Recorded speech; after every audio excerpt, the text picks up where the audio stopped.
никакой военной угрозы Таджикистану из Афганистана я не вижу. Вообще ее нету. То есть вы видите только угрозу администрации, да, режима? Я вижу исключительно угрозу исламизации и внутреннего восстания в Таджикистане. Да, вот этого бояться нужно. Потому что может предложить своему народу Эмомали Рахмонов, он же Рахмон? Кроме воровства и коррупции, что он может предложить? А те предлагают правду, какая мы уже знаем.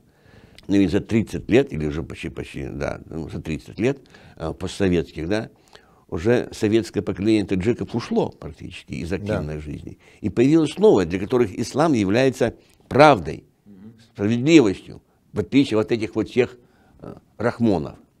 Поэтому вот здесь я вижу угрозу. Потому что если угроза перетечет, не через реку перейдет, она перетечет в умы таджиков, вот это действительно опасно. А у будущей России может возникнуть шанс объединения единое двух этих частей разделенного народа в единый Таджикистан. Точно так же в единый Узбекистан и в единый Туркменистан. Но это, я говорю, возможности. Вы серьезно думаете, что вот у наших будут такие планы? Нет, я сказал про будущую Россию. У этих ничего нет. У этих нет. Поэтому эти боятся, понимая, что сейчас начинается 201-я наша дивизия, 201-я база, разговоры по военной силе. Да, Господи, помилуй меня грешно, да козлы, понимаете? Они не понимают того, что там талибы будут воевать не этим, они же придут на готовенькое.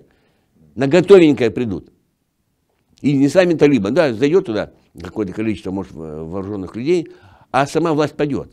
Потому что нынешняя власть в Таджикистане никчемная. Она такая же коррумпированная, даже в большей степени, чем еще россиянская.